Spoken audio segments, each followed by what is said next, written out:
Assalamualaikum warahmatullahi wabarakatuh. Izin memperkenalkan diri, nama Aurel Salisa Bilkis, nomor urut 10 dari kelas 11 TKR 4. Di sini saya akan melaporkan job 3 mengenai identifikasi komponen sistem EVI. Alat yang dibutuhkan adalah 1. CAD Tools 3, 2. Sistem EVI, 3. Buku EWD Daihatsu Xenia, dan 4. Buku pedoman perbaikan Daihatsu Xenia. Bahan yang dibutuhkan adalah unit mobil Avanza, trainer engine management system Avanza, dan fuse box. Identifikasi komponen-komponen sistem bahan bakar EVI pada mobil Toyota Avanza. Nomor 1, ada idle speed control valve. Nomor 2, ada injektor. Nomor 3, knock sensor. Nomor 4, crankshaft position sensor. Nomor 5, throttle position sensor. Nomor 6, ignition coils. Nomor 7, camshaft position sensor. Nomor 8, water temperature sensor. Dan nomor 9, heated oxygen sensor.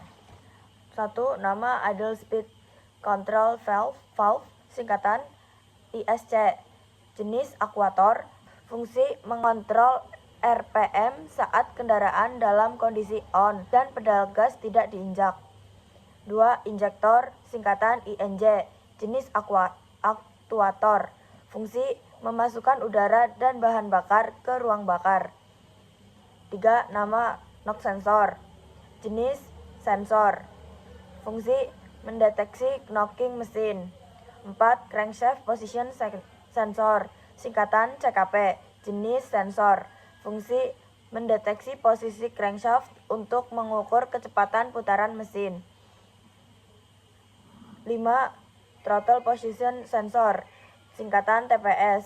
Jenis sensor, fungsi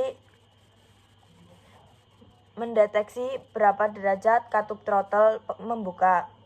6. Ignition coils, jenis aktuator, fungsi menaikkan tegangan baterai 12 volt menjadi tegangan tinggi. 7. Camshaft position sensor, jenis sensor, fungsi mendeteksi posisi camshaft untuk menentukan top 1 mesin, menentukan posisi langkah mesin. 8. Water temperature sensor, singkatan WTS. Jenis sensor, fungsi menaikkan suhu air radiator atau suhu mesin. 9. Heated oxygen sensor, singkatan HOS. Jenis sensor, fungsi mendeteksi kandungan oksigen di gas buang. 10. Intake air temperature sensor, singkatan IATS. Jenis sensor, fungsi mendeteksi suhu udara yang masuk ke dalam mesin. 11. Manifold absolute pressure, singkatan MAPS. Jenis sensor, fungsi mengukur tekanan udara di dalam intake manifold. 12. Oil control valve, singkatan OCV. Jenis aktuator, fungsi mengatur timing katup masuk agar sesuai dengan kondisi kerja mesin. 13. Vacuum switching valve, singkatan VSV. Jenis aktuator, fungsi mengontrol aliran vakum di dalam sistem mesin. 14. Fuel pressure regulator, singkatan FPR. Jenis aktuator, fungsi menjaga kestabilan tekanan bahan bakar dalam sistem EVI. Yang ke-8 ada memeriksa lampu check engine MEL atau malfunction indicator lamp. Hasil pemeriksaan, lampu CIL menyala pada saat mesin masih hidup. Kesimpulan, ada problem atau masalah. D. Menggunakan scanner pada mobil Avanza mesin K3 VE. Membaca data stream atau data list atau current data. Nomor 1. Putaran mesin atau engine revolution atau engine speed. Kondisi mesin idling 1105.20 rpm. Standarnya 700 sampai 800 rpm. Keterangan tidak sesuai standar. 2. Throttle absolute opening atau pembukaan throttle atau TPS 0%. Hasil kondisi mesin idling 0%. Standarnya minimal 0%, maksimal 100%.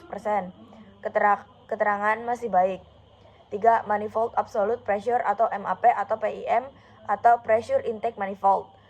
Kondisi mesin idling 30 kPa.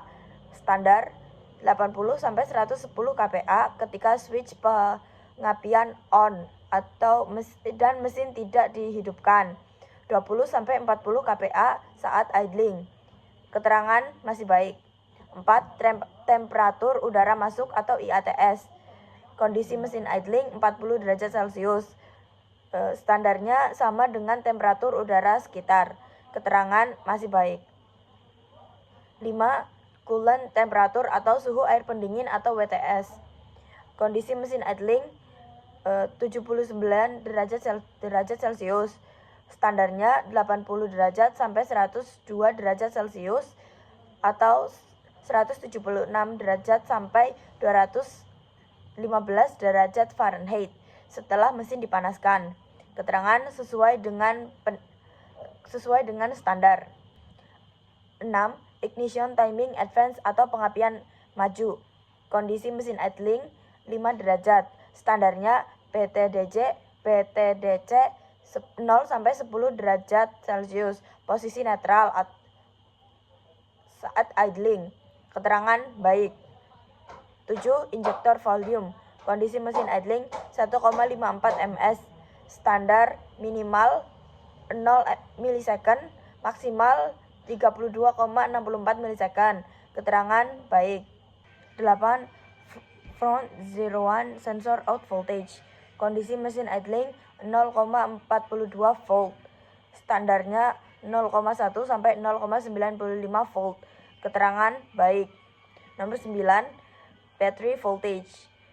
Kondisi mesin idlingnya 13,92 volt. Standarnya minimal 0 volt, maksimal 65,535 volt. Keterangan baik. 10. VVT position. Kondisi mesin idling 0,22 degree CA. Standarnya minimal 0 CA, maksimalnya 160 derajat. Keterangan baik. Kesimpulan, semuanya masih baik kecuali putaran mesin. Pemeriksaan komponen sistem EV. A. Throttle position sensor atau TPS. Periksa E2 VC. Standarnya 2,5000 sampai 6000 ohm. Hasil 3,4000 ohm. Periksa E2 VTA THW saat throttle tertutup penuh. Standar 0,3000 sampai 5,8000 ohm. Hasil 0,5000 ohm. Periksa E2 VTA THW saat posisi throttle terbuka penuh. Standarnya 1,98000 sampai 9,16000 ohm. Hasilnya 2000 ohm. Kesimpulan sesuai dengan standar. B. Water temperature sensor atau WTS atau ECT.